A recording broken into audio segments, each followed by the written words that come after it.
What episode number is this? Welcome to episode 7 of ESF Podcast. Today I'm here with... Oh Jesus, how did that happen? With me. Hi, I'm Shannon. Today I'll be asking the questions. So Rory, for those who don't know, tell us a bit about yourself. I'm Rory. I am the co-owner of this gym, Elevate Strength and Fitness. And I come from an S&C background. That's what I studied in college. But also football coaching as well. I've been coaching for over 11 years, since I was 15. Very good. Nearly 12 years actually, later on this year. Mm-hmm. So about the coaching career, how did you first get into it and why? I wasn't really good at playing, so they made me a coach at age 15. And yeah, here we are today. What was the first club you coached? Two Mile Birds, St. Kevin's. I was on the bench for an under 16 game. The manager was driving away and he stopped, got out of the car, ran back to me. He went, "Oh, sorry." He had an English accent. Lovely man. Tyrone Walker was his name. He started it up. I've got to say, are you around tomorrow, which is Sunday? Come down and help with the academy. I said, yeah, why not? So I didn't get on in the game because let's just say I'm a better coach than player. And yeah, so I'll start from there. Went down to Sunday. A few weeks later, then coaching away, helping out, learning me trade, as I put it. Then I became head coach of that academy, which is the 4 to 8 year olds up the road there. And from then on, what did you do to advance? So from then, I stayed with Two Mile Birds, St. Kevin's, until 2021. So that was 2015. Did me 2 basic badges. What were they? Kickstart 1 and Kickstart 2. Now they're called PDP 1 and PDP 2. Whatever they call it. I don't know, I think they're changed again now. You're going to laugh now when I tell you. Please don't make me laugh. I'm going to make you laugh. So they used to be called Kickstart 1 and Kickstart 2. Then they went to PDP 1. I don't even know what that fucking stands for. PDP 2. And now they're called My Ball. Fucking My Arse, whatever the fuck they're called now. But they're called My Ball is the first one. My Team, My Elbow, My Knee. I don't know. Nobody joking, I don't know. I can tell you, but there's something with my bollocks anyway. But yeah, they're the badges you have to go through now. Joined Wexford FC in League of Ireland. From there, I joined the under-14s at Wexford for the half season I was there. But I was also still with Two Mile Birds as well. So I was coaching some days up the road at Two Mile Birds, St. Kevin's, and the other days then at Wexford. And that under-14 Wexford team got to the FAI under-14 National Cup final, which they lost the penalties to Finn Harps. They called me the Rabbit's Foot because they were losing till I came in. Now I didn't do much coaching. I was still learning, to step up from grassroots to League of Ireland. So they just called me the Rabbit's Foot because they thought I was lucky. 2022, I suppose got promoted in Wexford. I'm actually going to try and get the nice gentleman who promoted me onto this podcast. If he comes down from Dublin. And if I send you this, Tom, yeah. So Tom O'Connor is his name. He asked me would I come in as assistant manager to under-19s in Wexford, which was a huge jump. And I was lucky enough to get onto my UEFA C license then. No, I had up to National D license when I was joining Wexford. I think that's gone now. You'd know more than I would. You're damn right I would. And got on, and most of the lads were just a few years younger than me. So I made them listen eventually. 50 burpees later, they listen. So I earned me respect there. After the 2022 season, quite successful. We didn't win any silverware, but we promoted most of our youth players up to the first team, which is the role of each academy is to get players onto the first team. And then after that, I joined CK United in 2023, spent a year there with the under-17s, men. Well, boys, men, whatever you call them. Mongrels, no. And then after that, I left in June, the end of June 2024. I got the call from Longford Town. Final distance away, Longford Town. Put a lot of mileage on my car. And became the head coach of the under-17 women's team, which I did the half season in 2024 and did the full season in 2025. And up to today, I joined St. Pat's in Dublin the end of 2025, so after the season with Longford. I'd agreed to go in with Pat's, but I didn't want to leave early. I ordered to, not even Longford, but the players to stay on. Yeah. I didn't want to let Be them disloyal down. to them. Huh? Be disloyal to them. Not disloyal, but just leave mid-season, because I had a great rapport with the players. They were kind of shocked when I told them I was leaving. I said, right, I'm leaving. It was at the end of a game. They just had shocked faces. I said, right, off you go, get changed now. And I left the room for them to get changed. And yeah, they couldn't believe it. But then I joined Pat's end of 2025. So ahead of this season coming now, I'm in with the under 23s as assistant at St. Pat's. Yeah, that's where I am now. Very impressive career so far. That's all right. What would be the most memorable thing for you in any of the clubs? I won't ask you your favourite. That would be probably a step too controversial. That'd be easy. Not joking. But is there anything that sticks out for you? Definitely my time at 2 Mile Burr, St. Kevin's, Where you started? where I started. You don't forget your roots.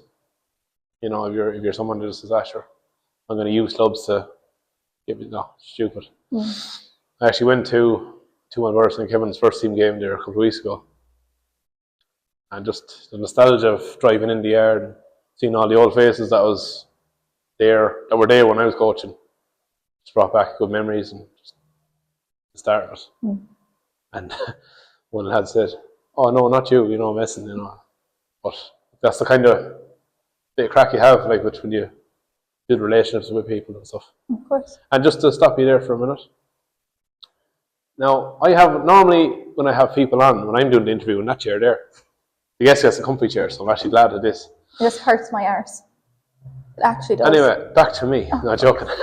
So, normally I'd have the questions kind of pre-planned and I'd show the guests just so they know, so they won't be stuttering. But intentionally, I said to Shannon, and I got Jordan in on this, he's behind the camera there. He won't show his face, he's too shy. But he's a lovely young chap. And I got them to plan the questions without me knowing, just so I can just get over the fact that I might stutter like an absolute twat, and I don't care. Anyway, continue please. So, what club do you support? And this doesn't have to be someone that you've coached or someone that you do coach now. It can be any club in the world. For those Fulham. who don't, yeah. For Fulham. those who don't know, yeah. Yes. I've been to around 17, 18 Fulham games in my life. All started when I was 10 years old. Sounds like a fucking story. It is. My father was taken when he was 10 by his uncle-in-law. And when I was 10, he brought me to Fulham. So unfortunately, that's how it began. The first game was against Wigan. Fulham won 2-0. The second game he took me to was against Wigan. Fulham won 2-0. The first time I brought my Nintendo DS because I had no interest at all about football. True story. Ask him. Will. You should ask him. I will. So yeah, that's how I got into Fulham for my troubles. But yeah, but since starting coaching and getting into League of Ireland, I don't really find the interest in watching football as much as I used to. Just, I still love it, but if Fulham lose, great. No, not great. If Fulham win, great. I messed that up, didn't I? Great. If they draw, be grand. If they lose, I don't. You want to be a hooligan? Yes, I won't be beating up people in the street. Yet. Don't ask about my hand. Let's talk about your hand. No! Okay, so Elevate Strength and Fitness. So this is some free advertising for myself. It's promotion. Let me move up this share a bit. Okay, it's up to its max, right? On a Tuesday night, 7:30, we have a women's self-defense class. We teach realistic scenarios, realistic self-defense techniques. I should know because it fucking works. Yeah, that's it. What happened? Can you go into detail? I broke my wrist. No. So we were doing like a scenario of someone grabbing someone round the neck and dragging them back. Everything is done with consent, of course. Of course. And I had all the mats set out. And me, what did I do? When I was meant to be taken down, no, I don't let anyone take me down. I want to make it realistic. Yeah, I missed the mats. And this is a hard out floor. Fractured my wrist. And yeah, if I didn't tuck my chin, I would have smashed my head off the wall here. So yeah, when you fall, tuck the chin. Or in my case, chins. Okay. So we're going to move to your strength and conditioning career. How did you get into that? Do you want me to be honest or I tell do a lie? want you to be honest. Be honest. Okay, I'm going to tell a lie. Oh, it was a lifelong dream of mine, and no, that's lies. Mm-hmm. So, 20 years ago, 2019, I applied for a course in Carlow.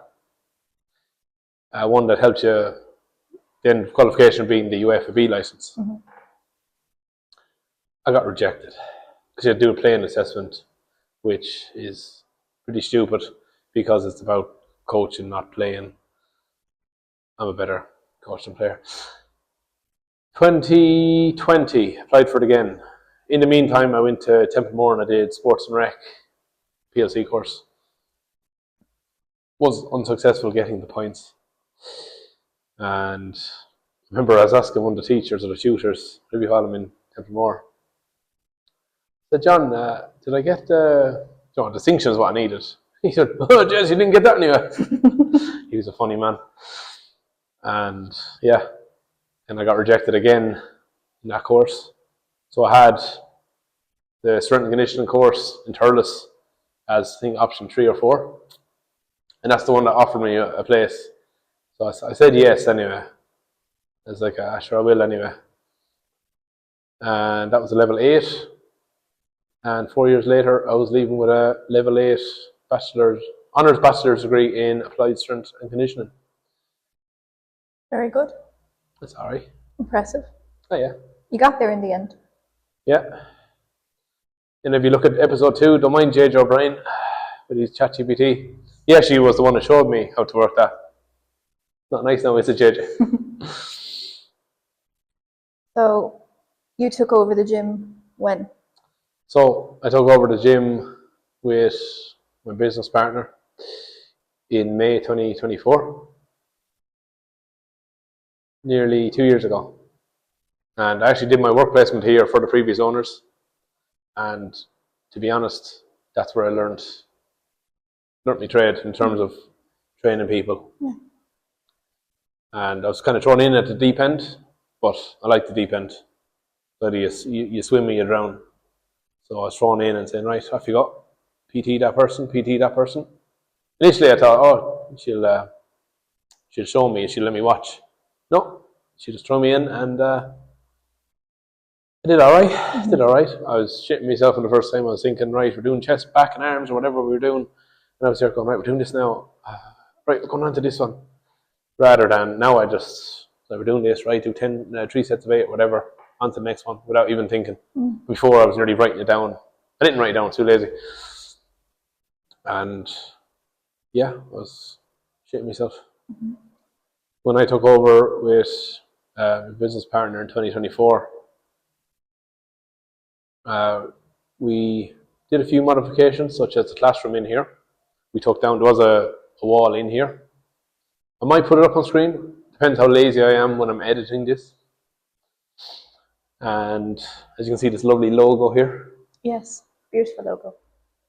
She's lying, it's not up yet, but it should be. Have to appease you. Very true. Very, very nice. But yeah, took down the wall, we fixed equipment that was inadequate. And we got things back up and running that were out of order for a while. And this year, start last year, we got Jordan in on board with us as well. And his idea was get better lighting and paint the ceiling black. Great idea. Jordan, what did I say about black ceilings? He didn't like the idea. I don't know if you heard him there. because he's so shy. He doesn't have a microphone, I only have two. I was going, what are you on about? That's going to make it too dull. And I'll actually put up a little picture now of all 3 rooms, because I have them all in one little thing there. And yeah, I'm so glad I was wrong. Jordan saw the vision before I saw it. Oh yeah, I thought better lighting, yes. Black ceilings, no. And he did an amazing job with the lights. They're It's really, really weird. nice. A black ceiling with LED lights, with cool white lights, make it brighter. Yeah, An LED with cool white lights with a white ceiling makes it duller, dimmer, whatever way you say it. just a contrast, I suppose. I don't know, kind of like... I say like I know what I'm on about, but I really have no clue. Yeah. Shannon wrote a book. Shut up. I'll put the link for that in the bio. Fucking asshole. No. No. No. We'll see. Shut up. Okay, next question. See, okay, one second there, Shannon. Okay, if you look back at any of the other episodes, What am I Can you saying? speak? I can speak. Have I once, gotcha, said shut up to a lovely guest like myself? So unfortunately, I'm failing here. she will be dismissed after this video. Very sorry. And I'll be back in the question seat. You can have it. It's uncomfortable. I don't like it. Will you give it to me? Do you want to swap? I know. Why do you think I gave it to She you? gave it to me for the gym. Anyway, continue the questions, please. What made you want to take over the gym? We saw it as an opportunity to keep the gym in Urlingford, because we see a lot of young lads and young people around, young boys, young girls, and older people as well, that are in need of a fitness facility in Urlingford. Mm-hmm. So what we're trying to do now is continue to build our community. Like, I don't know if some people might know, but I float around the gym when people are in, and I go up talking to them, giving them bits of advice, having a laugh with them, even just saying hello, or, well, how are you getting on, or something like that. Just to build that little atmosphere of, yes, we are approachable, but and we're not the strangers. Now, we're not, I wouldn't call the customers or the clients friends, but I want them to know that we are approachable. And it's a safe space. It's a safe space for everyone. Now, if there's anyone doing that out of order, breaching our rules, they'll be put in their place fairly quickly. Mm-hmm. I can promise you that. I'm easygoing enough, but when it comes to taking the absolute piss in my gym, yeah, not happening. And you're right too. Yeah, I know. What's been your most memorable moment here in the gym? I'd say memorable moments from this place will be when we first took it over. Just that feeling of, oh shit, this is ours now. Mm. But more recent, just getting the painting done, because we had the classroom, the back room, and the front room wasn't done, and we had to look at that awful orange. Oh, did you come in here and you'd be going home with a headache just looking at the orange? Yeah. Now I love it in here. I nearly move in my bed and everything, sleep in here. Yeah. Speaking of Factor Cap, are there any fitness myths that you want to debunk right now while you have the time? Fitness myths. If women lift weights, they won't become bulky. Or, no, I fucked it up, didn't I? Oh yeah, women not wanting to lift weights. In case they look bulky. Yes, that's it, yeah. Unless you're taking steroids, which I don't condone, or you're eating like an absolute horse and you're lifting crazy, you won't get bulky. And look at Brock Lesnar and all them lads. Yeah. Look at some of those women that are bodybuilders. Mm-hmm. There's no guarantee that they're natural. Yeah. So yeah. Do you have any advice for anybody who might want to get into the coaching? Any advice for anyone getting into coaching? Just do it. I'm not sponsored by Nike, but I should be. If you're fearful of either talking to people or coaching people, just start doing it. Because there's many times where I've been in front of a crowd, whether it be a class or a crowd in general, and I've been nervous, but they don't know the difference. Mm-hmm. Just get in, do it, and get loads of experience, whether it be at your local club, I would advise for anyone wanting to get into, say, professional football or anything like that, start at grassroots, like your local club. Start with the kids, rather than adults, because adults think they know it all. And yeah, start with the kids and get your experience in, get your time done. So is that it now? That's it. All right, so I'll end the podcast because I don't trust Shannon to do it. No, I wouldn't do a good job. She'll probably say, "Oh, that's it now. Goodbye." So yeah, that's it. Goodbye.